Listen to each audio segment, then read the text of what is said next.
And we are live. Hey guys, welcome to what are we? Shadows in the North. Good start. Great Another start. live stream, kind of with Malsar and Arhane after Yeah. dark.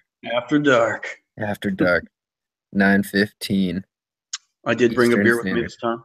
Yeah, you So have a beer. That's good. That's I good. do. I just had a sausage and a beer for dinner, so Oh, feeling pretty good. that's quality. That's great. Quality. Yeah. Yeah. So what are we going to talk about tonight? We're going to talk about generally the High Elf book and how we feel, Highborn book and how we feel about it. I do dig Highborn as a name, by the way. Yeah, I think we got that one right. Before when Yeah, it was like sea elves and you remember light the light elves. elves? Oh, I Yeah, hated light elves. yeah. It Yeah. was just kind of like put the nail in our foppy coffin. Yeah. Um, Highborn elves is pretty awesome. yeah, I feel good about that. And then we want to talk about the Bristol GT results. Yep. And the Because army lists, definitely. the army lists, and we'll do a Yep. little chat about that. Even though neither of us attended, but there's a big thread. Should we say blossoming or I'd blowing say up blossoming. Yeah, it's positive right now. Yeah, it's still positive, Yeah. generally positive. Hmm. And then we might even get into this apparent Polish Masters, although you and I can't find results for it. We were just told about it. Yeah. Yeah. Yeah. So So maybe here that we go. one's going to be pretty short. That one might be a little shorter. I mean, Right. the list is a little crazy, apparently, who won. Yeah. But Yeah. Well, that's okay. cool. It's quite okay. That's okay. So where do you want to get started? Let's just get into some of it. Generally, I'm going to ask the first question. Generally, without being too specific, generally, what do you like about the ninth edition or the Highborn Elves ninth age book? Um, I actually really like the Army special rule, martial discipline. And I Mm. know I sound like a total homer. For those of you not American, that means I'm like a fanboy of the development team because of it. But I can't tell you how many times that I get out there on an island and I need to make a march check to get into a redirect range, Yeah. or I need to pass a swift reform to get the shots I need. Mm-hmm. And I Or you need a rally. or That's you a huge have to thing too. rally and your BSB is in the fleeing unit. Mm-hmm. That martial discipline makes a huge difference for me. Yeah. Yeah, I that's would a like, good one. yeah, I would like to see maybe a little tweaks to it, just to give it a little more flavor. Yep. But I like it right now. I don't really like the fact that it feels like cold-blooded light. Really? Yeah, I No. mean, it's just like, is there another way to do it? I have no idea, but it does feel like we're taking another armies. Hmm. And I would like to see it for panic tests, not break checks, but panic tests I could see. Yeah, I would like for that rule specifically, if it was added onto, it would be I'd like it to capture terror because I Mhm. think that's just one of those like a terror test is panic, and Right. that's more of not an oversight, but I think it's just one of those technicalities where I think it makes sense for us to be able to do that. And then really, I would love it if they tied it to having a prince or a noble in the unit. That's how Yeah. you can use it for panic. I think then you'd see Right. people I would would, feel a little better about those combat characters. yeah, I would also kind of like to see for an unhonored character, he came with like the Fleet Master honor, Mm. kind of stock with his martial discipline, Mm-hmm. or Fleet Officer, sorry, where it's this part right here. The models unit may perform a combat reform whenever it's successfully charged. Mm-hmm. Mainly because I feel like the Fleet Officer's kind of in a weird spot right now, as it's not like a great honor. I mean, Mm-hmm. it just basically opens up like for you to take a sky slip as a mount. So why can't a normal prince take a sky slip as a mount? And also why, like the Queen's Companion, you could also put that ambush special rule under that honor too. Like you can take Moonlight, Scout, and Bitter, Mm-hmm. or ambush. Yep. Yeah, I would love it if the Queen's Companion honor was made more like a. I mean, it's already great right now. I think it's in a good place, but if I was going to add to it, I would like to see it. That is like the trickery honor. So you might even have an option. One of the things we don't have is the option for a fast cav character. And I Yeah. think it'd be nice with certain restrictions that you unlock that through the Queen's Guard. So now you have your Queen's Guard, Grey Watcher, and your Reaver character options all in the Queen's Companion. Yeah, So I mean, ambush. personally, Yep. I don't see why we don't just have a fast cav character in general, like especially since they're trying to, not the generic evil they, but it feels like as a book, we're still an elf army and we still focus on speed over pure staying power. So I feel like a fast cav character is appropriate. Yeah. But I mean, I've also played against the Warriors of Chaos in 8th edition, where you had 2 Chaos Lords and 3 chosen or whatever the character the hero level ones were on the Steeds of Slanesh in a unit of 15. All right. And they're just marching 20 inches. Right. Yeah. I mean, there's got to be some kind of limitations, and that's the only reason where instead of just saying, "Oh, I wish our characters could just do that generally," if they wanted to limit it in some capacity, just tie it into the Queen's Companion with some limitations. Right, and just let that one be a kind of a toolbox. Yeah, and I hear you on the maybe getting rid of the fleet officer and putting it into the just generally an unhonored character maybe can do it. Because right now you're right. Even I've tooled around a bit with a foot guy with a fleet officer on foot, and it's still when you take it, you're like, it's only 20 points, but that's 20 points more expensive on an already expensive character. Right. I don't know if this is worth it considering how fragile I am now. And I'm not saying he'll die to a stiff breeze. I don't think I'll go that far, but yeah, in some matchups, if he's in one of your combat blocks, especially one of your combat blocks that's meant to be in the thick of it, he needs to be able to get to fight those tough matches. And right now, elf characters, I think, struggle a little in that. They're great on the mounts and stuff, but in the thick of it on foot, unless you're doing the warden, I think it's still a pretty you got to really build your army around it. Yeah, it's a little dicey, a little tough. Yeah, a little rougher. I think that the big thing with characters in the mount options is the ability to add extra wounds. Yep. To your expensive character. Like the we can talk about this now, is the Royal Huntsman. Well, let's go there. On Lion Chariot. Right. Is the biggest asshole in all of Ninth Age right now. Yes. I think I'm up to 15 practice games for Buckeye battles, and I've lost him one time. Yeah, he's so good. One game.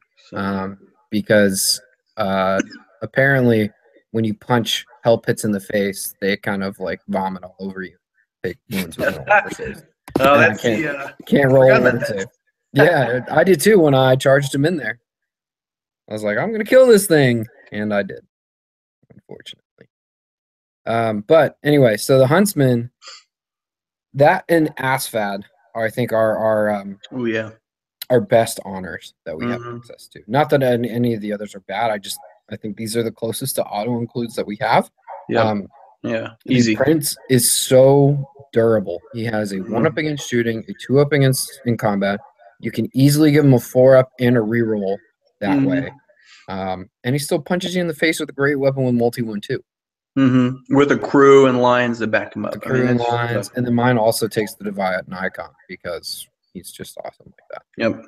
And if you're worried, this thing, I think, I don't know if it's overlooked, but one of the things I think people need to be reminded of too, it's Valiant. The model is Valiant. So if you're ever worried, if you're worried about certain matchups, hey, if you can, did he bring Screaming Swords? Is the unit fear or anything like that? You charge in there, you're stubborn. Even if you're worried, I really don't think you'll ever be worried. It dishes out so much pain, but if you ever are, there you go. Yeah, in the game I played against Phil Carl and his tree army, I charged him into his Tree Man Ancient and then reformed to give him my flank, even though I was going to lose some combat res, just because I didn't really care. I'm stubborn. And then I got out of the Treekin charge arc. So, I mean, it's such a useful rule having that stubborn there. So For good. this one, I would also like to, on the Lord level, see multi-wound 2 on infantry, monstrous infantry. Just because, he's a master hunter. Yeah. Punches I think trolls in the face for fun. he does. I think in general, maybe when we look at some of the Bristol Army lists, monstrous infantry right now is they're tough. I don't know why, and I don't have any ideas off the top of my head, but they seem to be much better in the Ninth Age. And you see, and maybe it's a point thing. Like I see trolls taking a lot more. I definitely see the giant Shapti blocks I've played against. I don't think this is as common, but you see, or I've played against the Croxagore. I don't know what they're called. I forget what they're called now, but a Croxagore block. I just see a lot more fat blocks of this monstrous infantry that outclass pretty much most infantry, including elite infantry right now. Yeah, I think it's a combination of things, like with magic getting way toned down. You're not investing 480 points to watch it get pit of shaded on turn 1. That's true. That is one of the big changes. That's that might be it. It's also, I think it's just in the general toning down of the power level. Monstrous infantry, they're just a reliable platform with higher toughness, higher than average strength, and 3 wounds. And I just would like to say, from a game perspective, I absolutely love monstrous infantry. It's one of the reasons why I jumped into Warhammer in the first place. You mean you just love seeing them, or what? I love seeing ranked up units of monstrous infantry. I think it's just so aesthetically pleasing. In a fantasy war game, to see some awesome, fantastic units that are just kind of, to me, symbolize the fantasy game. I don't know. Yeah, no, definitely. I love, I do love seeing them. I mean, I love like a good, any army on the tabletop with like a good, nice variety of units. You got your knights. Oh, there's a cherry back there. What? There's a monster here. That's what I'm with you. That's one of the cool things about seeing a fully painted army. You just kind of get lost in. Let's just take a second to look how cool all this is. Yeah. I just one thing funny is that. Oh, go ahead. You go ahead. To mention on that the Asfed honor, I agree with you on there too. That's one of the all stars, and I think mainly, a lot of people are not happy with, and I think some of it's understandable, but not happy with our the master balance rule that allows us to channel defensively a little easier. This honor, I think, if you're looking for like cost effectiveness and really some mages that are more reliable, and I'll explain what that means in a sec. But the Asfed Scholar is a really good investment. The 6 inches is really good, and the way that helps us is it keeps us from having to boost a lot of spells. And I think unless you really play the Scholar a couple times, you won't see that. You'll go, well, I'm paying for the 6 inches, which is nice, but how does that really help me? Makes you much more cost effective. You're using less dice for certain spells. Best example is maybe not the best example, but I use it on a mage with the White Path and a 30-inch Luminous Soul Quench or whatever Luminous Bolt is awesome. I don't have to move my archers any closer. I can just sit there. So taking this honor has also helped my shooting because I'm not taking movement penalties.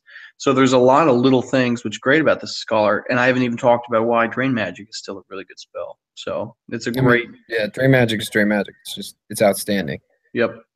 Yeah. All spells with duration last one turn remains in play, affecting the target immediately. Come to an end. Yeah. So this is a really good one. I think more people now, at least in the 9th Age list building, it looks like more people are taking them or trying them out. So which is good, because I think at first people were very they weren't happy with it, thought it was lackluster. But I think the more people use it, they realize it's much better than it seems, and they got the cost what looks pretty right. So yeah, plus even 6 inches for tokens in White Magic, so you can throw tokens out at 24 inches. Definitely, it's just great honor. So good. One that I want to use more and haven't had a chance to yet is the Orrery of the Fiery Heart. Yes. I love the idea of it. Like what do you call it? You can get the mage to a 2-up on the young dragon. Yep. And then he also has 4 spells. Yeah. which is pretty cool. But Yeah, that's really I think I played it one game and he panicked off the table. Like on turn one. It was Oh. hysterical. I was like, God dang it. The whole reason I took this. I haven't used him in. I used to. I used to use the Dragon Mage a lot actually when he first came out. I don't even know now. Was that seventh? Yeah. Seventh. When he first came out, you had your Radiant Gem item. So I used to use him alongside a Prince on foot with the Radiant Gem. Mm-hmm. Really cool magic phase. Absolutely loved it. And then just stopped using him. So it's one of the guys I'm looking forward to using again. Just haven't gotten him out yet. Yeah. So let's talk about magic items real quick, and then we can probably move on the list. Just because this is something that gets a lot of flack right now, and I think some of it's warranted. You know, our magic items, and on the same side though, our Army Book Committee has been very straightforward to say a lot of the changes we wanted to make were rejected because it came around too late in the design process. Right. We're going to be looking at these items in future releases. Just bear with us. Mm-hmm. I think the Demon Hunter's helm is probably our best item. Yep. And it's a fluffy item. It works well. Mm-hmm. It's perfect. It makes your character super durable.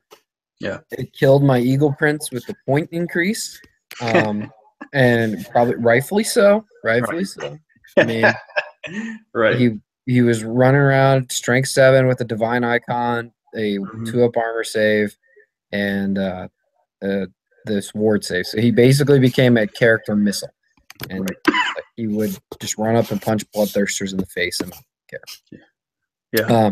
So I'd say I don't really like that it can't be taken by Griffins. I think it just hurts Griffins even more. Yeah, and I think I don't want to put words in their mouths, but I think some of the Army Book Committee has commented that that was kind of this was a last minute fix, like a nerf to be taken, can't be taken by large targets, and it just so it's one of those things where it impacted Griffins. That was not one of the fears I think when it was first when they nerfed it. So they've been afraid of those because originally you could take it by I think a Prince on an Ancient Dragon, and and they were worried about that the gun line and the large target, the monster spam, and a lot of our last minute changes was because of a couple of tournaments where people just took all shooting, a Frost Heart, and a Star Dragon, and it was very hard for a lot of lists to deal with. Yeah. But so I think that's why our book's a little clunky. But and it'll definitely balance out as we get some more playtesting and the meta kind of settles. Yep, definitely. The Great Bow is still in there. It's one of my favorite items of all High Elf time. I kind of wish they had, instead of doing the Great Bow of Elu or the Reaver Bow, brought back the Bow of the Seafarer. Yeah. What would you still like it? 60 points. I mean, I love this bow, but I hear you about which one you want more. Yeah, it's like the bolt thrower bow was so good. It was I loved it. I mean, I got why they took it away in 8th edition because they brought in Alethanar as a special character. And but bring it back maybe. That's just one of the items I would love to see. Yeah, I'm surprised that, and I would love to hear the story behind this, but where'd the AP1 come from? Because it wasn't always AP1. So when I first saw that, I was like, oh shit, they just made that a lot better. I mean, that's pretty cool. For sure. Oh, do you remember when the Queen's Companion also ignored multi-shot penalties? Yes. Oh, the Queen's Companion still does that. Does it really? Yeah, that's still one of the cool things. That's one of the things I try to keep in mind when I use it on my Spice Loop. This gains multi-shot 3 and gains quick to fire. Oh, it's just the quick to fire then. Yeah, they got rid of that. Take that away. Huh. Clearly, I don't use the Queen's Companion enough. Yeah, I take it almost every game now. I know. All about it. Have you tried the Spear of the Blazing Dawn yet? I have, but I haven't gotten. I've only done it once. I'm trying to make it work because I actually I really like this weapon. I really do. It's just on foot again, unless you're doing the Warden honor. Yeah, it's really hard to use. Oddly enough, a build I really like is a Royal Huntsman using this and using a helmet and a shield because with that honor, with the Lion Cloak, I can get up to a 2-up armor save on foot. But when you take that honor, it gives you multiple wounds only on great weapons. So you're paying like 65 points essentially just to make him valiant, get him from the 3 up to a 2 up, and make the unit immune to fear and terror.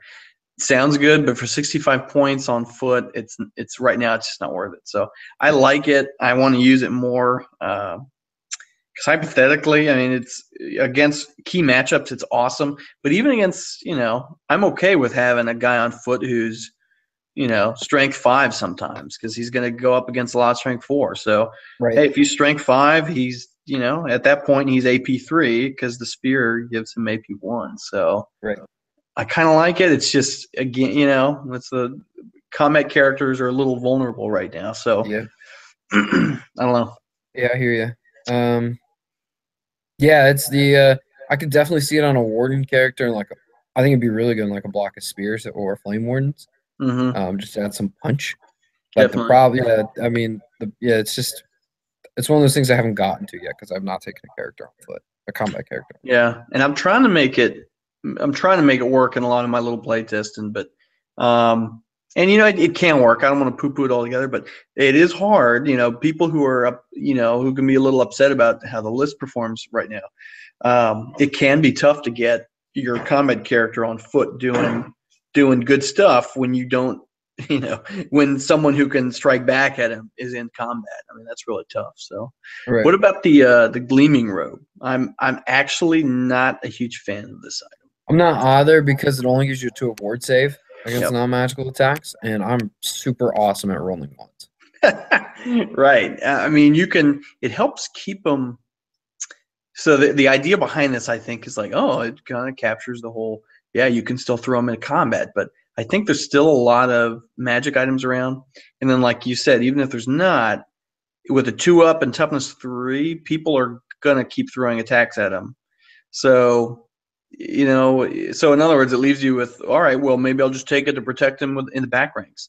Then it's just 45 points spent on a guy who should never be in combat. Right. So for that, I have not used the gleaming robe, especially since they nerfed it on foot. If I could put him on like a chariot, like a reaver chariot, oh man.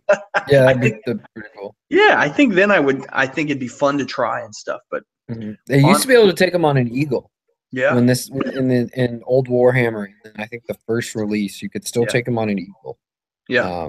And that was really fun, and it really and I like that too because there's a lot of like stories about mages and like ethereal mages flying around the high tower on like Pegasi and eagles. And, I liked it because it didn't mean I had to keep my archmage in a unit of archers. Yeah. But I'm with you on that. That's why. But if I'm gonna put them on foot, this item's kind of useless for me. And plus, in the old like 6th and 7th books, we had some really cool talismans too. So. Yeah, definitely. And some of the other, and just another little comparison. I think the Sylvan Elves and the Dread Elves do this part a little better. Like their mages can be a little more aggressive because they have some pretty interesting mount options as well as unit options to support a more aggressive mounted mage. And right now, I don't think,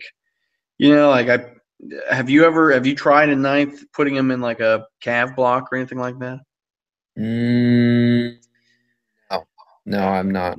Yeah. I've either been running the 2 level 2s or the archmage that I'm running right now. Yep.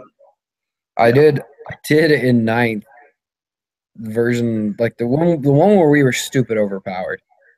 I ran 3 eagle characters, and they were all the Mage Knight honor, so they're all level 1s. I love that honor. I ran the level 2 with an extra spell. Oh no, I think she had a dispel spell, but and they were all Laura Light, so I was running around with strength 7 banishment on a flying light coven, and I swear it was unbeatable because I basically had 1,000 points of characters that just flew away and then zapped with banishment. Always play those cheesy lists. Yeah, let me just try. I did it 1 game, like against a friend, and I was like, "Can we just see how this would work?" And he was like, "Yeah, absolutely." and he was playing demons. That's great. You will never catch me. Yeah, I was like, you will never touch me. That's really good. Let me see. What other items? You know what I don't use? I used a bit, but then I slowly realized the changes. I'm not a huge fan of the shard now, the shard of Sinrin. Yeah, making you reroll everything and then you Yeah, still take a wound. Kind yeah, of do. yeah. But Because right now, like, it was great before, not just for like when you totally whiff on all of them, but if you missed one, like it makes you get to re-roll it, which is really good. But that's in the why right you use the fight. wound. Yeah, for sure. Yeah, man.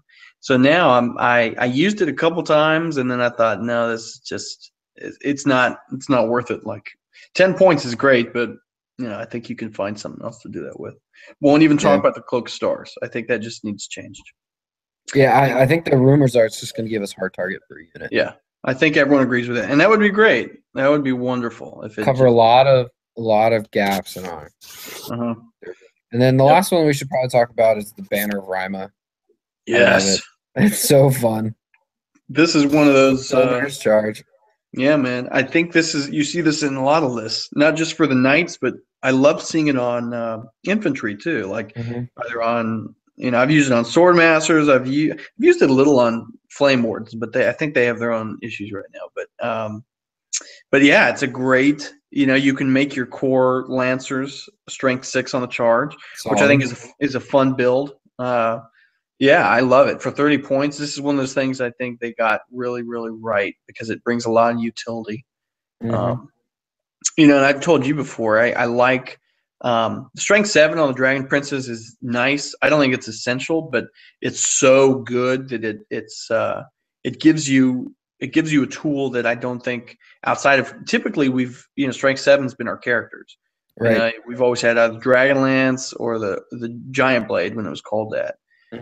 So now I love that this gives us more options for that really high strength attacks. I just love it. It's great. Yeah, I'm finding it super nice with the small unit of Dragon Princes to combine that with my Huntsman on the Lion Chariot and the Swordmaster unit, because then you got a lot of decisions to make in your opponent's shooting phase. Are they going to shoot your Huntsman, who's going to do a lot of damage?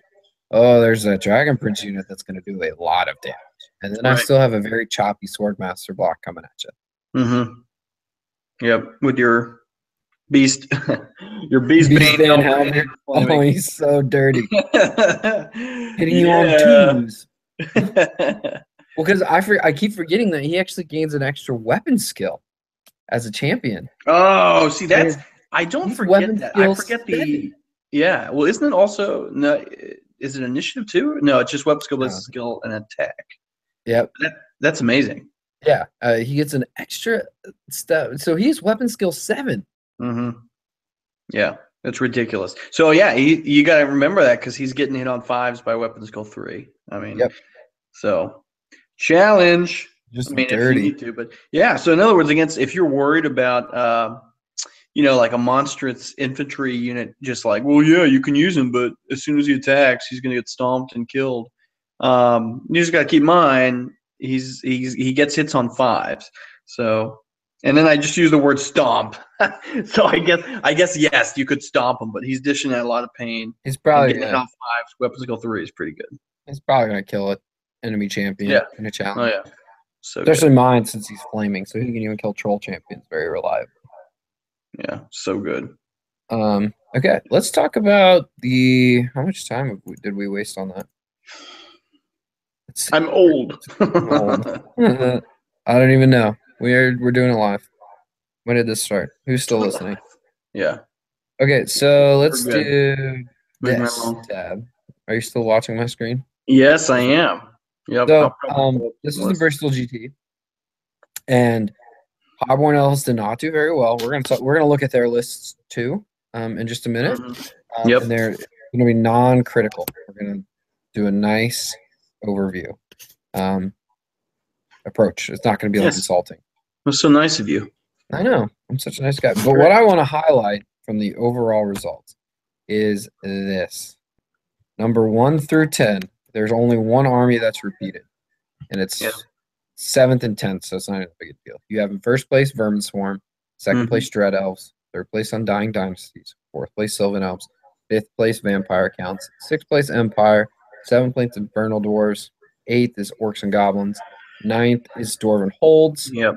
10th is Infernal Dwarves, and just outside the top 10 is Saurian Ancients at 11 and the Kingdoms of Equitaine at 13. Yep. And And then, just a quick comment on those two. Like some of those, I'm not like the top 3 there. Not super surprised at seeing Vermin Swarm and Undying Dynasties, but you hear, or at least I hear, at least a lot on the forums, a lot of some of it understandable, but how bad Dread Elves are, and right. so I'd be curious later on. Maybe we'll look at that list, or maybe more off. But that's a cool placement, and I hope people are paying attention to that and seeing, hey, he did something right. So yeah, and then just also to round out like the top 20, you have Demonic Legions, Warriors of the Dark Gods, and Beast Herds falling in at 21.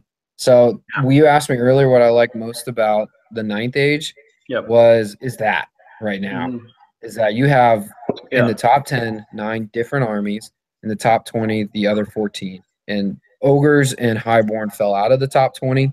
But I mean, would you ever see that in 8th edition? No, except at like a really soft tournament? No. Yeah, that's what I love, because most 8th edition tournaments, you're going to see in the top 10 like 2 or 3 repeats and multiple repeats, not just 2 times. It's going to be like three of the similar same lists and stuff like that. So I'm with you, man. That's one of the things I find so cool right now. There's some glaring little things that people can point to and going, this doesn't seem right. But overall, everyone's pretty similar. Right. Yeah. I especially feel like at the top tables, it's that way, because those like Death Stars kind of get newer players that are like, yeah, I can take that. My tools can take that. And then when you charge in and you get mulched, you realize and you learn from that experience, no, there's no way. If I'm staring across a Citadel Guard Death Star, I am not going to go anywhere near that thing. Yep. and I'll just take my 12 to 14 points and go home and have fun. And move on to the next round. So one of the that's interesting you said that. So one of the guy who posted about, is one of the Hive players who posted these results and, hey, here's some observations. One of the things he pointed about scenario play was, hey, if the scenario is you got to get on that, you got to sit on the center. If you do play, so High Elves, for example, if we're playing against an ID Infernal Dwarf player with that Death Star of Citadel Guard, we're probably not going to get that center objective. I mean, we can finagle ways to do it, and of course, crazy things happen in games, but that's just a really hard thing for us to crack right now. So, one of his frustrations was, I can do X, Y, Z, but at the end of the game, I'm not going to have that, and that's going to be a really tough matchup. So I think that's one of the ways right now some of the armies, key matchups with the scenarios specifically, are really, really hard for certain, just for certain matchups. So that's one of those. Yeah. The other thing I want to say too is that I like scenarios because it gives you something else to do in a game. And it's also why I really love going second too, is because I can capture those objectives on the end of the game. Because what is it, like hold the center, you just have to be within 6 inches, right? With a scoring unit. That's one of those things. So, a couple scoring units. Yep. If you're nervous about that Infernal Dwarf Death Star, that's fine. He can sit on the center all game, and at the end of my turn, I can move my 5 scoring Lancers right up in front of him an inch away and score and contest the objective, which is nice. So it's also not only is, I think I should stop saying this because everybody's going to catch on. Don't place your army down at once to go first. It is such a disadvantage. I think a lot of playing against a good player, they're going to know exactly how to counter you. They're going to get all of their perfect matchups, and then you're still not going to be able to make the objective move at the end of the game. Yep. Yeah. I think I've rarely, I don't know if it's because I didn't like it at first, but I rarely drop Well, I've never dropped all of them, and I think that's because I've always played a more refused flank strategy. Mhm. And I still think our army really depends on that. So, yeah, don't go, don't drop everything. You will get out deployed, and if you're out deployed as a high elf player, you're going to have a very, very tough time. A very long, Yeah. long 3 hours. It's going to be a long game. Long 2.5. May not take all 3 hours or whatnot. Yeah, But it's going to feel like you're just gonna it. get dissected. Okay. So enough about that. But I mean, if you're playing me, make sure you drop your whole army at once. Yeah. Of course. Where did we go here? I had this all queued up, and then I think I got bored when we were waiting for Google to load. Well, I just pulled it up. Look for that amazing PDF. Just click on. Yeah. Highball. Whoever's the tournament organizer, if you ever listen to this video, Yes. you're awesome. We love you. Doing this. This is amazing. Oh man, amazing, dude! That was my opportunity. I could have used a sound effect. I didn't have it queued. What? Go ahead. We can wait. Go ahead. I can. I know. Oh, here we go. That's clapping. You probably can't hear that. It just sounds like water. Yeah. Right after played, I'm like, this was a terrible idea. That was an applause for you, though. Whoever did this PDF, that was amazing. It was amazing. It is amazing. Yeah. All right. So, did you pull up the army list? The highborn? Yeah, I've got the highborn here. Yeah, it's Okay. on your screen. Oh, it is. Yeah. Sorry, I pulled it up so I can see a little clearly on mine. That's why. But now everyone else can see. Yep. Yeah. So let's hear some first thoughts. I don't know if you've seen these. I kind of skimmed them before when we were talking, but any initial thoughts that jump out at you about it? Well, the highest placing highborn was Curtis John Dyer, and his list is not here. So interesting. I don't really know. Maybe it's under a different name. But man, if I had the X-Files soundbite, I'd play it right now. You can sing it to us. Yeah, maybe it is under a different name. That's interesting. I don't know. Actually, none of these lists are on here. None of these guys, the highborn players. What? I literally just pulled this off of the 9th. I can find. Let me see.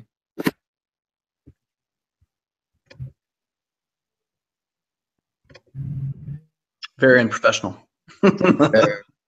Low maintenance channel.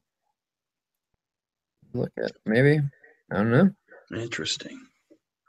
This is called. That's because it says call to war. Did you send me the right Dropbox? Yeah, I sent you the one. Well, I sent you one Noldor posted. Oh yeah. Is that the right one? Well, let me scroll to the top. Let's find out. You guys can look at me search. Oh, maybe that doesn't look like the right lists. Maybe Noldor posted the wrong one. Although, is the Bristol GT called Call to War? I don't know. I pulled this from. God, we look like idiots. I friggin' love it. Call to War results. I'm the wrong one. I saw it listed a second ago. Yeah, there results and list depository. Padforce. This is the guy that started the thread. Oh, but wait, this is a different. Look at this. Oh well, let's look at that one. No, that's the same. No, it's different. No, it's different because Undying Dynasties won this one. Let's review this. So who is this? This looks like a different named tournament. That's hilarious. That is hilarious. Call to War results. We're terrible. We give up. I guess this one says that High Elves, Dark Elves suck. I don't know where Noldor got this. God damn it, Noldor. No, Noldor's army lists are right, man. Right? Are they? Yeah, because what you just clicked was Call to War, and the PDF he sent was Call to War. Yeah, where did I get this then? I don't know. No. Do we have to retract what we said? What's top 10 here? Let's see. Let's see. Not as good as that Bristol GT was. Not as diverse. Still diverse, but yep, not as diverse. Undying Dynasties, Vermin Swarm. Oh, we have 3 Vampire Covenants. 3 Vampire Covenants, which is surprising. Yeah, that really surprising. Empire, Saurian, Sylvan, Vampire. Yeah, not nearly as well spread as this awesome the one that I keep bringing back up. Where I clicked it when you and I were like opening this up. Damn it! Like, I clicked it. I found it in here. This. Oh, yeah, this one. Oh, this is from May. Okay. Well, this tournament in May that was in Bristol was a great spread. It was also a version 1.0. So Well, it was also we reviewed version 1.0. Okay. okay. God, awesome. I blame Nolder. Yeah, let's just Noldor, we blame you. Except you were right and we were wrong. Okay, anyway. So this one, let's look here. The highest placing That's great. 22, John Turner, Highborn. John Turner, 22 out of. That's actually the list I like the most. And which is kind of cool. Let's see. I can't pull it up. This is the one you hated the most, I think. No, I did not say that. I was curious about one of the things I'm really curious about. So I'm a sloop fan. I'm such a Sky Sloop fan. Right. It's got great shooting, good support. One of the things I'm really curious about is I did mention the core before. He's got a really kind of a weird core setup. I thought when I saw the Lancer block that he was going to have a mounted BSB with the Rima banner, but he doesn't have that. So it's just that literally is just a naked 12-man Lancer block that runs around with the 2 up, just annoying people, which is actually pretty cool because I guess they can do that. But that puts a lot of what interests me is like that puts so much. You don't really want to move your flame wardens because they're just going to sit and hold the center while your shooting hopefully does its job. Right, enter magic. I mean, I think it's a nice. There's a lot of good synergy here. You have the Archmage with +3, an Asphat Scholar, and Heavens. So whole boy with 3 Bolt Throwers and 2 Storm Pennant Sky Sloops. Yeah, so you got that's 6, a lot. That's a lot coming at you. Yeah, that's 6 spells. You got a lot of redundancy for high strength ranged attacks. Yeah. Oh, and you're talking about synergy. I mean, all those heaven spells. That's just going to amp up your shooting. Your shooting is going to be so effective. For sure. The only thing like I don't like is the mounts protection on the Reavers because those points. Oh, I didn't see that. Onto banners on the archer units, Mm-hmm. and then you now have 4 scoring units in your core instead of just 1. Yep.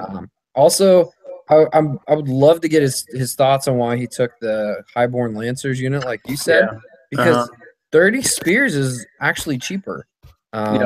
Or if you bump them on heavy armor, it's almost the same cost. Yeah, and I think they can hold that line a little better. I mean, clearly they can wounds to soak up like that. Any kind of combat. But I mean, it looks like he did pretty well. I mean, 22nd is the other high elf players. Yeah, I mean, I'm thinking like it's always good, and I used to do this a little in 8th. It's nice to have a well armored, fast unit that can get into the back lines, and maybe that's what he used it for. Yeah. But you can do that just as well with smaller units. So that's what I would love to pick his brain about. Why the what I'm calling naked is, and there's no hero support or anything. Why the naked unit of Lancers? That's interesting. Right. And John Turner, if you ever listen to this video, you can hit us up and we'll do John, Malasar, and Arhin after dark. Yeah, there you go. Clearly he's going to listen to it.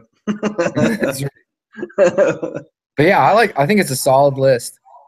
List. I love the Reaver Chariot there for zoning to protect your bolt throwers too. Yeah, it's a nice 65 points. And that's going to be key in a unit like this. You're going to want to keep it.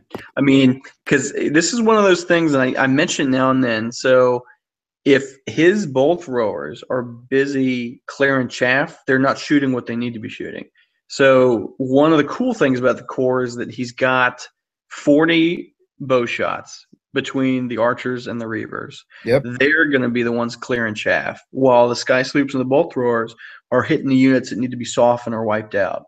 And the ones you just can't get to, you've got the Reaver Chariot that can zone. So you're actually pretty well protected for not looking like you have a battle line from chaff and other things like that. Yeah, I agree with all that analysis. Yeah. See, next highborn was Matt Hinton. People don't mind me saying that on YouTube. Matt Hinton runs the Archmage level 4 Magic. Ooh, Excuse the me. Bristol. He ran the Gleaming Robe just when you and I Yep, weren't. seen it. And you might, it's a little lost in there, but he also took a Warden on foot. So With he the Beastbane. actually, yeah, Mm-hmm. yeah, that dude has he's got a 2-up reroll with a 4-up with that shard and the Beastbane. Yeah. Not a bad setup. He's Not tough. a bad setup at all. He has the BSB as the Master of the Canrig Tower. Took Nature and Shadows and a Great Bow. Actually, I think that's a really solid build for BSB. I would not do Nature and Shadow. I'd probably do Shadow and Beasts or Wilderness. Or if I'm actually running white, I'd do Alchemy and Wilderness. Yeah. Yeah, Alchemy for that's a good one. I also only because the build I'm doing with the Alden Warhorn, Shadow and Wilderness are also good because Shadow, there's redundancy there with Guided Hand. So you've got a weapon skill buffer for you or a debuffer, both of which can cause your elites, your expensive troops to be hit on 5s by a lot of people. So I like the Shadow Wilderness and then the Alchemy if you need it. And this is one of those, if you look, there's not a lot of ranged firepower. So I think Alchemy would be a lot better here. Because the only shooting range he's got, he's got the white, he's got his magic missile, and he's got his great bow of Elu on the commander. Yeah, he's got Block of Seaguars is his only shooting. And then he was running the 2 scoring Highborn Lancers, 22 Flame Wardens, 10 Knights of Rama with Devastating Charge and the War Banner, and the 10 Lion Guard. Oh, that's interesting. He probably put the Archmage and the commander in there. Or maybe just the commander. Either way, that's a little interesting. Durable. That's not a bad mage bunker at 195 points. Yeah, that's pretty good. What are your thoughts on this list? So I always like a little more shooting. So when I first saw it, I thought, if you don't have, because that's what I feel like right now, or in general, Highborn Elves need to be able to not just soften up some targets, but they really need to control the movement phase. In order to do that, you're going to need ranged support. So that's my one thing where I'm like, oh, I don't know. Like I see the hammer's great. Those Knights of Rima. I'm not sure it needs to be unit of 10. Especially without a musician. I don't know if that's a typo or. There's no musician. Or if you got burned by that one time, not being able to switch reform. 10 points is always worth it for that. Especially in like a mobile block that you need to get places. And with that, I guess the Sea Guard, so they don't ambush. So he might be taking that, and the other guy took it. We'll get to that. But when I see that, I see someone who kind of, I have an extra combat block, which is great. That's one of the good things about the card. You can kind of do the hybrid. But at 20, it's kind of really small for that. So it's that, am I supporting the Warden's flank? Am I moving and approaching? At that point, 20 shots hitting on 4s at long range, and then 5s with moving is not going to do all that much. So at this point, a list like that, I think it would just be more dedicated. Shooting from core would be a little easier. And I love Reavers. I just realized, he's got 1 unit of Reavers. But I would probably take something other than the guard.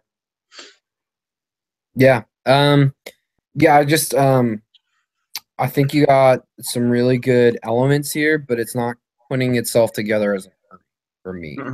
There's only 2 redirectors, which I think you really need the minimum of 3 in some way, whether it's 5 Grey Wardens and 2 Great Eagles, which I think is a little overlooked right now because all that comes from rare. But that's a really solid redirect phase there. Or the 3 Reaver units in core. I actually would rather spend my core units points on something other than just 3 units of Reaver. And then, like we said, there's no shooting, and you don't have to be a gun line. We're definitely not proposing that in any sense. But you have to win the movement phase. Absolutely. Let me see if I can pull this up real quick while we talk about it. And to move back to it, like you talk about gun lines. You just need enough shooting to get the job done. And so if you don't have enough shooting, you're going to have to kind of lean on more of an MSU approach. So that's why my first comment was those knights maybe needing to go 2 units either 5 or finding the points, excuse me, to make them like 2 units of 6 or something along those lines. Right. And then the Lancers, I mean, you made a good comment, just 2 units of chaff. Those Lancers, not really, you can chaff with them, but they have banners and they're 125 points. So, yeah, you can totally throw them away if you want. That's awesome. But that shouldn't be their primary role. And if you're throwing them away, they have banners. You're now giving away a lot more than 125 points. So it's really not good chaff to use them like that, which means you only have the Reaver and the Great Eagle. So, and they'll do their job, but 3 is usually the best bet. Can you see my screen okay, or is there like a million things going into infinity? It's a million. My mind, I can see everything. I do this. Sorry, we're as I'm sure you can expect, we are outstanding with we are screens with we are very technology. Yeah. In fact, we're so How do you fix that? Yeah, here, I'm gonna applause for us. That's the waterfall applause. That's the waterfall applause. Well, I'm just trying to show. Can you see that? Yeah. Yeah. Okay. Now this is I played a game against Orcs last night. Can you see that picture that just popped up? Didn't pop up. I saw you click on it. Gosh dang it. ONG turn one end. Is that what we tried doing? Yeah. I guess I'm gonna have to do this with entire screen, maybe. Screen share.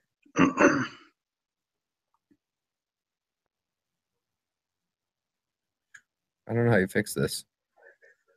It's fun. It pops up and then like zooms into infinity. Keeps going. Now, if I close that, what do you see?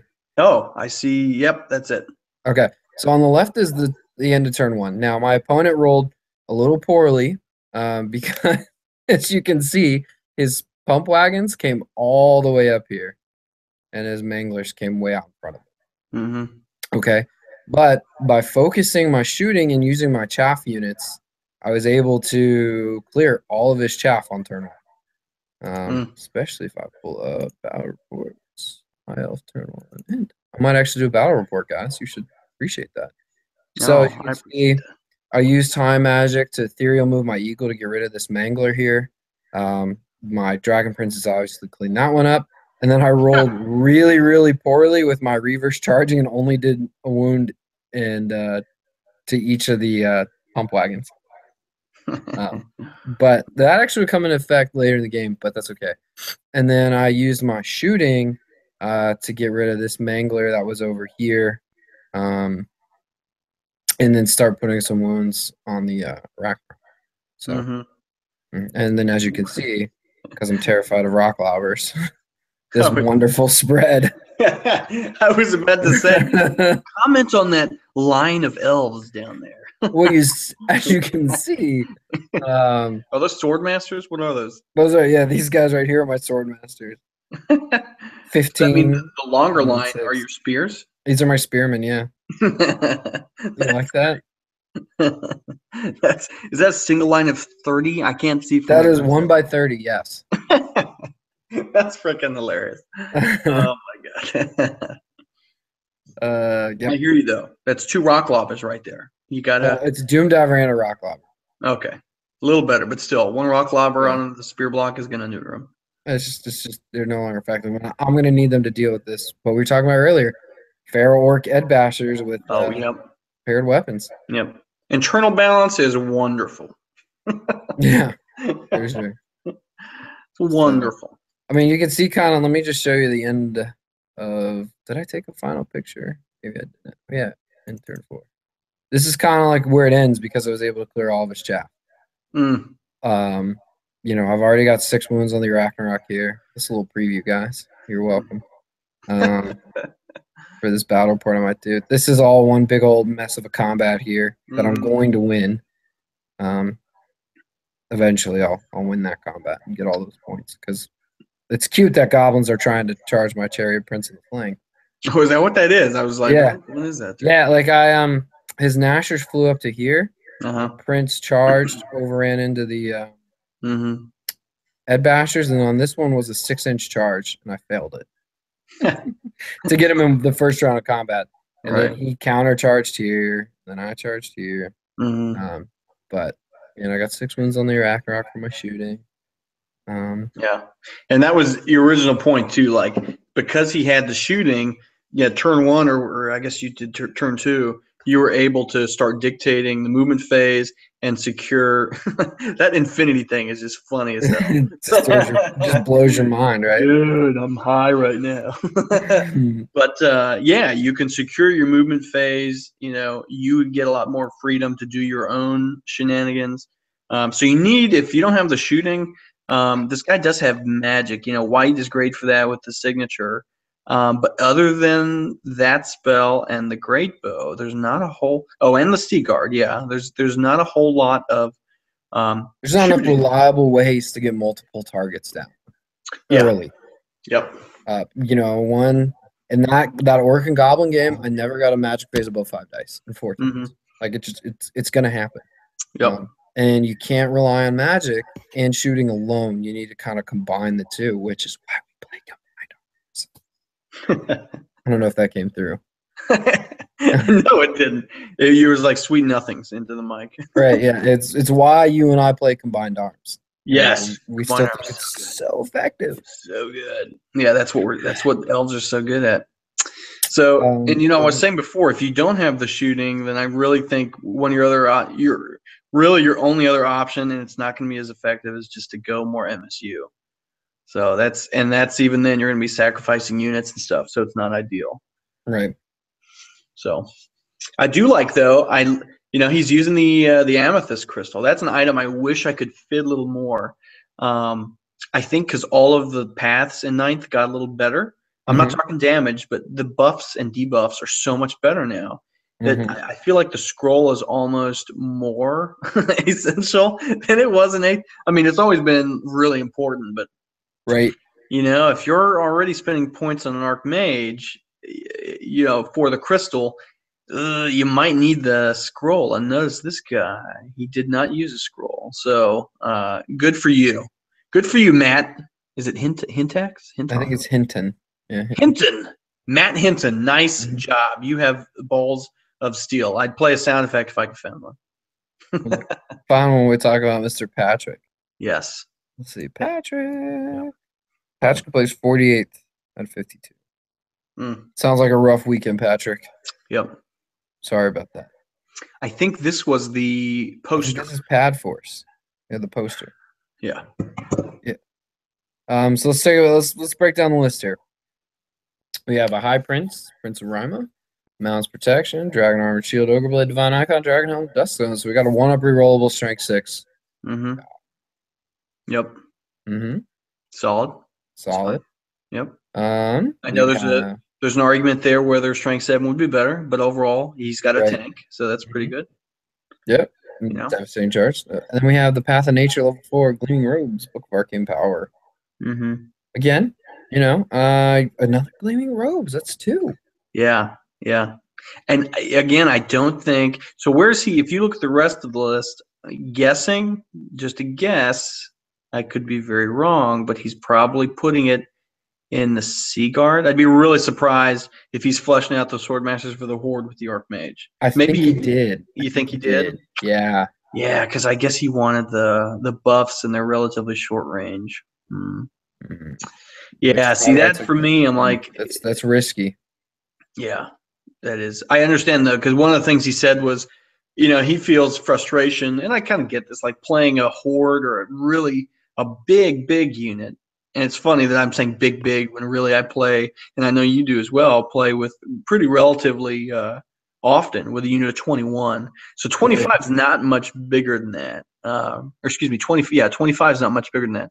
But he might be hoarding them and putting all those characters in there. I don't know. No, I don't know. I'd be curious if he's putting the Archmage in there. because he could just follow with that C guard, but then again, you're hitting on fives at that point. It's just not worth it. Right. I don't know. And we have the So many questions. Commander. Force, Mounts Protection, Battle, Standard Bearer, War Banner, Rima, Flaming Lance, Hardened Shield, Lucky Charm, Dragon Forge. I like that BSB build. I do. I actually do too. If you're gonna run the Cab Bus, I think this is the way you do it. And I will say it. I like doing the Cav Bus with the Strength 6. I would never thought to use the Flaming Lance because you can't turn the fire off. But I love that this guy, he's got the Lucky Charm, Hardened Shield, and he's got a Flaming Tax if he needs it. So I saw it and thought, oh, that's actually pretty cool. Pretty cool that he can do that Flame. Excuse me. I'm gonna find out. Let's see if my plugin crashes. What are you loading? I'm gonna look just to double check and see if the Flaming Lance can be turned on or off. Oh, I'm pretty sure it can't. Yeah, I'm not. I know the standard says it, but go ahead. Fine, that's fine. While he's looking that up, I still have this. So essentially, his core is 20 C guard. This weapon a flaming attack. Yeah. The more you know. There you go. You just get your flaming. So that could be a little liability, but at the same time, that could be really good to have. Because at that point, you're already attacking with a lot of Strength 6 or Strength 7 with that banner in there. And that's why he more than likely took the Ogre Blade. I didn't see that banner at first. So he's got Strength 7, Strength 6, a lot of those attacks hitting on 2s. It's okay to have 3 flaming attacks. So, I like that. So then he's got after that block. How do you think he deploys? Do you think he goes 5x3, or do you think he goes excuse me, like 8x2, or what do you think he does? Probably 5x3 to decrease the frontage of your silver. But I mean, honestly, with that block, I would want to do like 7x2 and change. Yeah. You know what I mean? Yep. Oh yeah, that's a lot of attacks. Punch people in the mouth. That's how I would feel, because you're like, oh well, if I lose silver helms, whatever. Or if you want to go 5x3 for rank, disruption. Yep. Although you could always reform to that. Yeah, that is true. Well, and really, like, you only need the. I mean, you only need the 2 ranks, but I guess you can easily clip off that last rank if you were deployed, like, I don't know, 7x2 and some change, like what you were saying, or something like that. But, so hey, the C guard again, that 20 C guard. 20 C guard. We're seeing it again. We'll talk about how we feel about C guard. Sure. But, sure. Then this is one of my favorite units, and I have a list right now that I hinted to you about earlier, and it's not going to be promoted yet till after Buckeye. But that list that I was texting you about has 2 of these units, which is the 5 Knights of Rima with the Champion Standard Devastating Charge. Oh, I'm already finding that list to be cheesy. Yeah, it's less than 200 points, and it's a unit that presents a lot of attacks on a small frontage and can still score. Yeah, less than 200 points. Yep. And so even if you like can get some points with the unit and it ends up redirecting, not the end of the world. Yeah, you can really you can afford to lose those points. Right. We got 25 Swordmasters full command and the Rending. I think the Rending banner for me doesn't belong on Swordmasters.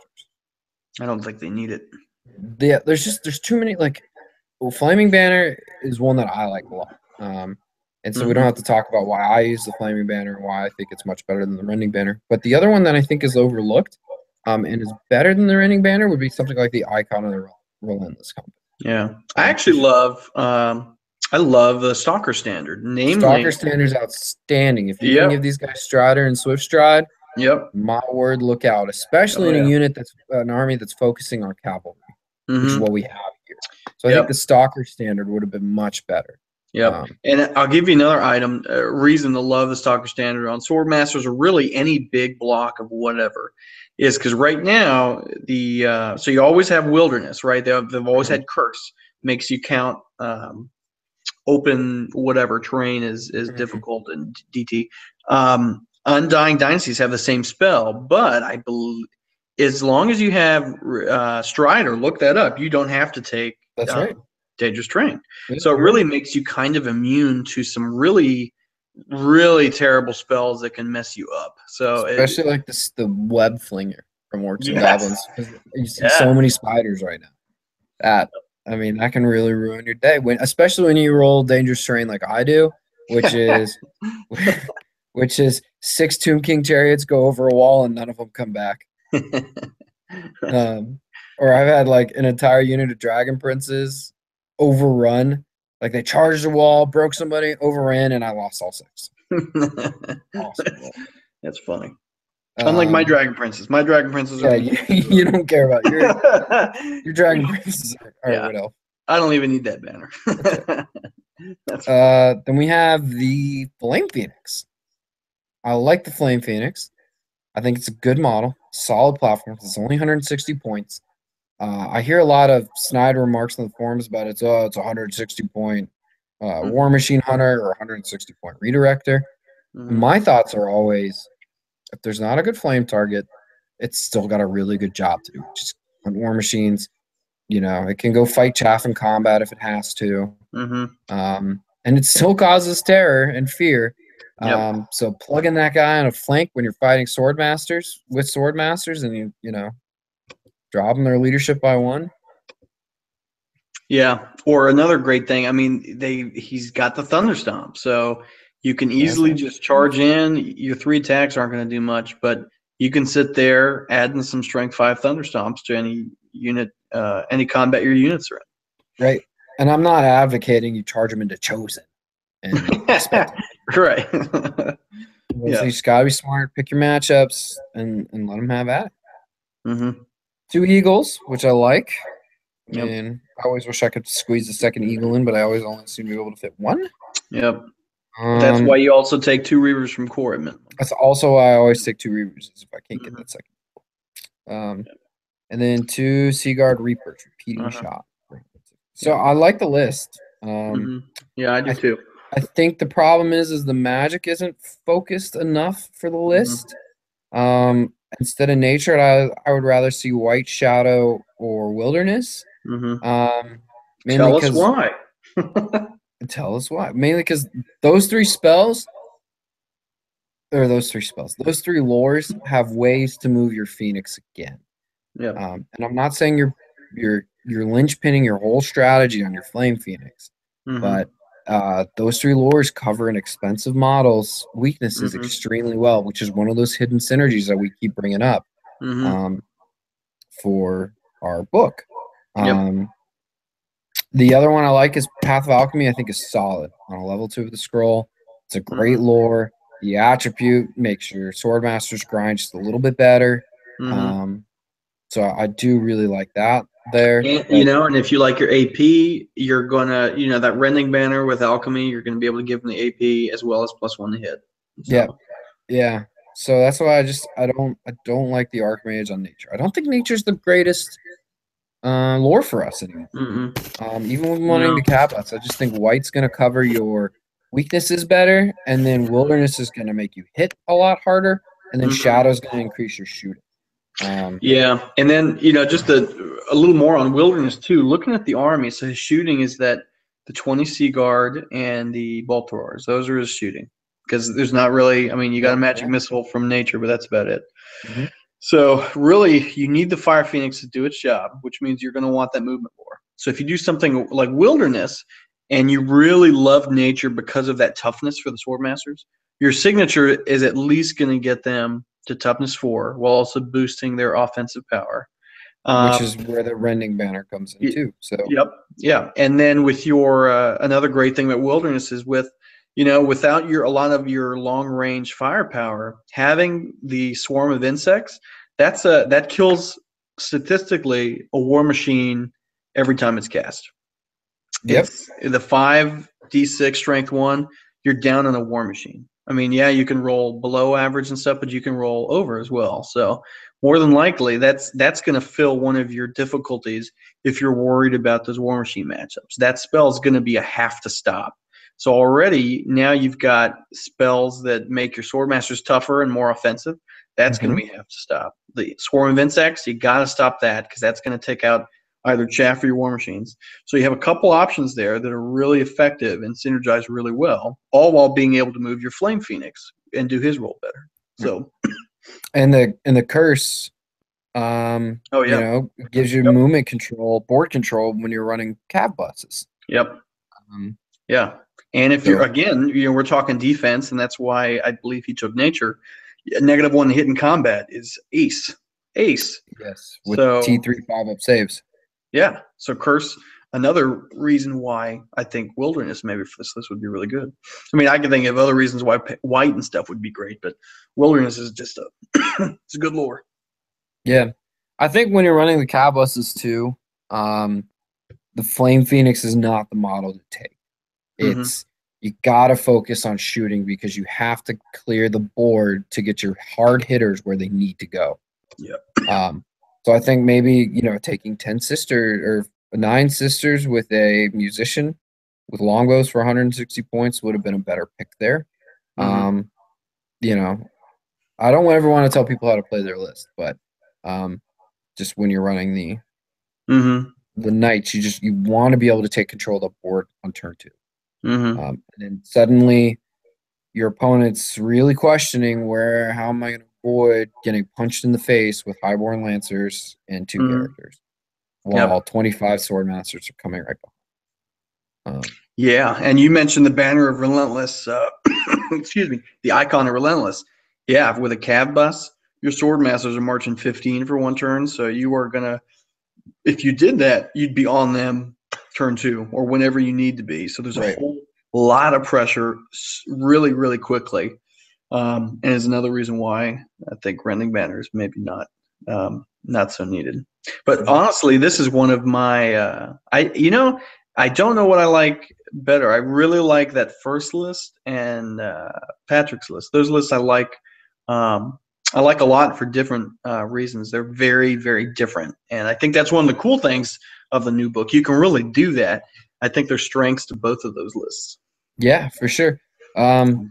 Which we were also talking before we got started was that we don't feel like we have a net list yet, which is a great thing. I know it can be frustrating for people not being able to be like, yes, that's an auto pick.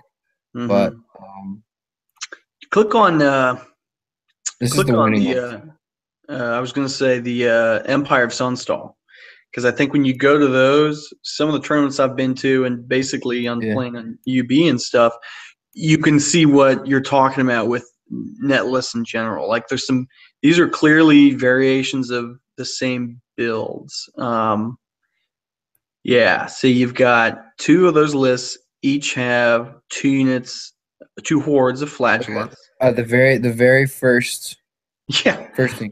Yeah. Prelate, altar. Oh wait, they actually almost have the identical equipment too. Yep. Oh yeah.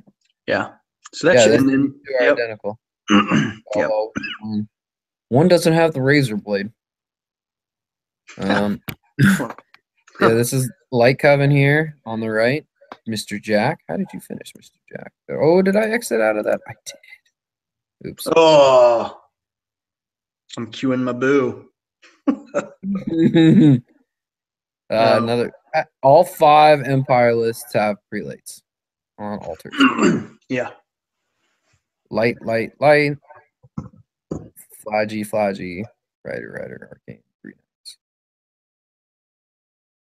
Yeah. Ooh, and I know we've talked a little, like last time we were on, talked a little about there's some tough matchups people don't like, but we have tools to beat them. That doesn't necessarily mean, like when I see all these prelates, look at top 5, all of those prelate is taken. Doesn't mean there are some internal balance issues in a lot of different army books that kind of translate to some tough or some really weird external balance issues.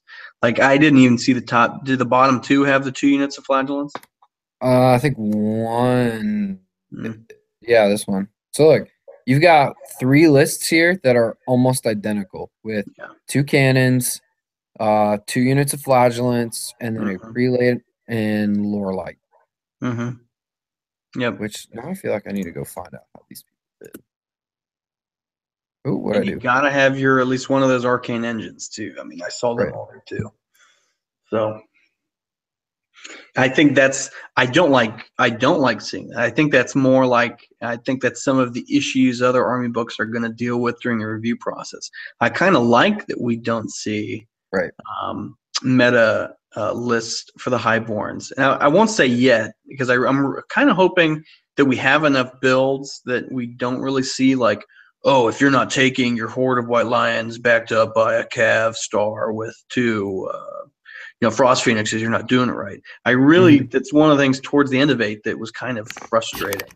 So I really hope it, I want, there's certain things that need to be changed with the Highborn Elves, but overall, I think it's mostly some minor points tweaks and maybe some minor rule changes on certain things that are clearly not where they should be. Right. Because all those 3 lists we just talked about, they were all pretty different, and I think that is really cool. Now the placements aren't great, but we also don't know their matchups, how they played. Just a few minutes looking at them, we talked about certain things that that the synergy in the army might need a little tweaked and stuff. So you can always kind of backtrack and look at your results in your army and see how you could do a little better. Yeah, for sure. I mean, that's a great point. We don't know how they played. We don't know. I've been to tournaments before where the first 4 games, my general and BSB panicked off the table and brought like I was running a unit of 21 white lions with the lore master and a unit of 20 flame wardens with the BSB to add some punch to the block. And on turn 1, the first 4 games, they panicked off the table. Yeah. For separate reasons. Like one time, the first game, the eagle died, and they both. Oh man. There you go. Yeah, let it go.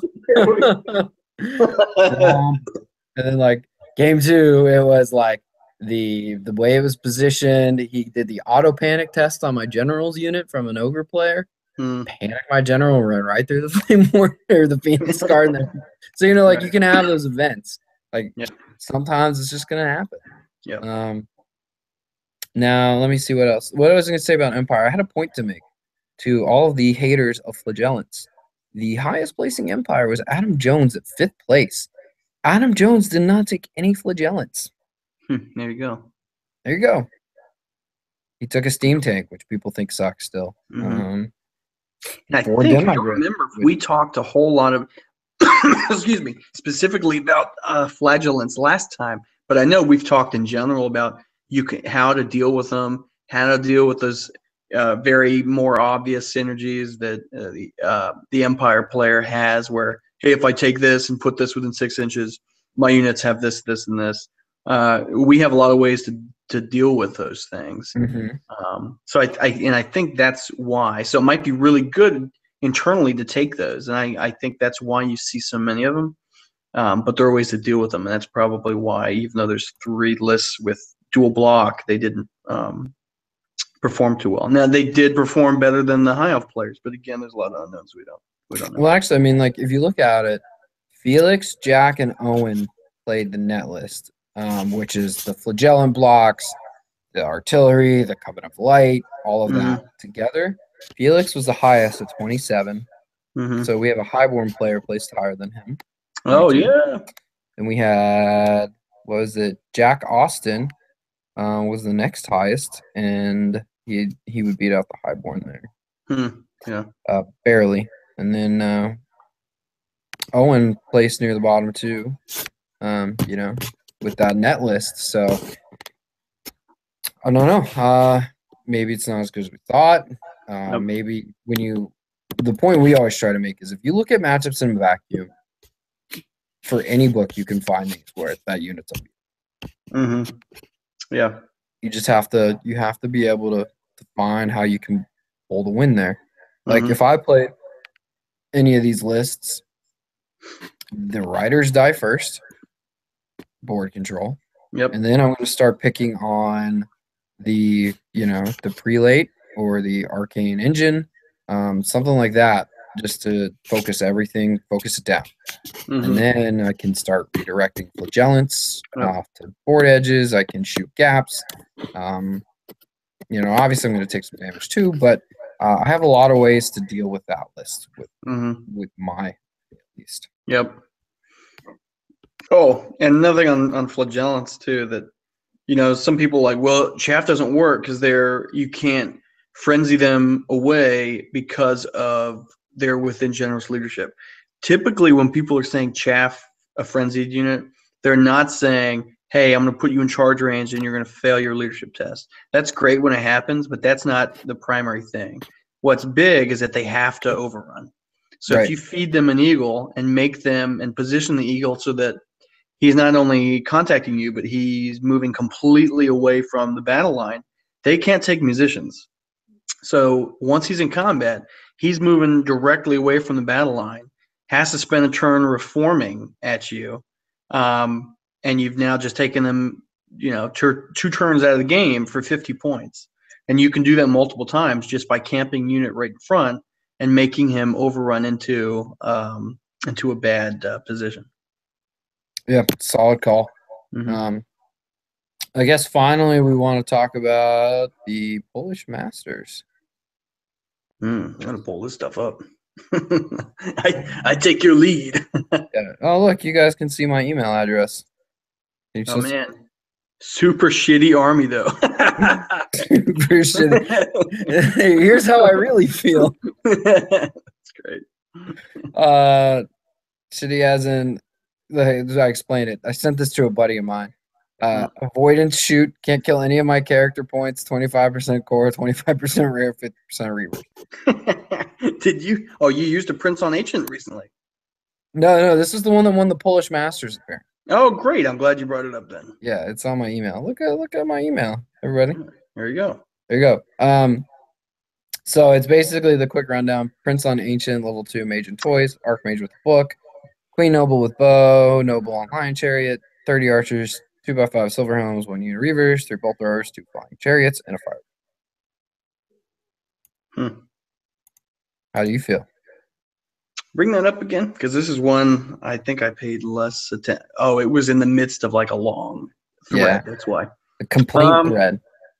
This is, I think, the closest to the new take on a monster mash avoidance, because you have crap ton of shooting, maybe not a crap ton of chaff, but you have a lot of avoidance and some heavy hitters.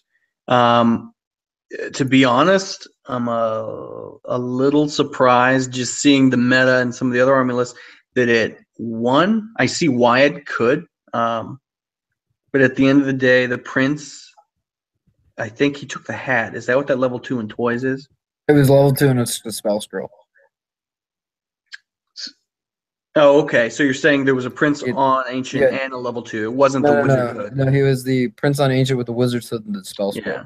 Okay, right. Which I think is actually one of the best builds for the Ancient Dragon. Yeah, I think yes, I think so too. But you do have a lot of units out there, units and characters that can take on the Prince on the Ancient. So to have the hood on it, unless you play it really conservatively, which is I think in generally a good thing with this list anyway. He can't flee because he's stupid. So you got to play it right, but I can see why it's strong because you got the archers, you got a crap ton of shooting, you got the bird. I wonder what lore he took. I think it wasn't the book. I think he took the essence of free mind and did like fire and alchemy. Interesting. Or something. Okay. Yeah. Are you going to it? Yep. Yeah. So, I mean, what are your thoughts on it? Those are just mine. I could see why it would do well. It's not my favorite because when I see lists like that, I can't help but think, that's not the kind of army that I want to see on the board. I like it. I mean, I don't want to play that way either, where it's basically I'm going to castle up in a corner. I'm going to shoot all of your points. If you come to me, I'm going to win in combat because I still have a Star Dragon in my back pocket with the Noble on Chariot. Yeah. But, I mean, hey, good on him. He won a tournament. Like, Masters is always a solid, hard field to play. Definitely. With Highborn Elves. With Highborn Elves. So, I mean, yeah. The only thing that's a bummer about it is you already have a lot of naysayers for some reason thinking, and it's not just because of this list, but they go, high elves only do shooty avoidance now, when there's a lot of, and most army lists posted are not shooty avoidance. No. So it's funny that this is the one that people typically hold up and go, see, this is what we mean. But people are even taking ancient dragons much, like not a lot anymore. I don't see ancient dragons taken and people complain about them. So it's interesting that there's a lot of contradictions there, that yeah, it's got a lot of shooting, but it's taken the ancient dragon, which people hate and say no one takes. So it's one of those things, it's damned if you do, damned if you don't. Yeah, I'm with you. But I do like it. One for the Highborn Elves, man. I mean, big W. I do like to see it. So that's kind of fun. And I think the matchups, I don't know if you have those. I don't. I just pulled it from that complaint thread. So you're not even sure if this is actually a thing, but we wanted to talk about it real quick. What, this thing? Oh, this list. This list, like if it was an actual tournament. Yeah, I'm pretty sure Somebody it was. dropped it in the complaint thread. It's probably on there somewhere, at least the results and the matchups and stuff. But it's tough because some of those threads you just got to zone out of. Because I think someone might have. We'll have to dig it up for another time. I can't remember if someone actually talked about the matchups or not. But I mean, overall, I like I love seeing sloops. I think they're great for what they do. They can protect his back lines and stuff. Yeah. So overall, I mean, I think it's a lot of armies would struggle against that. I could definitely see where it would struggle against certain matchups. But I think overall in the meta, I see. I think a lot of armies would have a tougher time because he has enough shooting. He doesn't have to come to you at all. And like what you said, by the time you get to him, you should be shot pretty substantially. And I have an ancient dragon and some other tricks up my sleeve. So, yeah. All right. Any last thoughts? Keep on plugging, everyone. Highborn Elves is still. A lot of the theme tonight seemed to be. We don't have meta lists yet, but there's a lot of successful things that we're thinking are strong. Seems to be used a little better.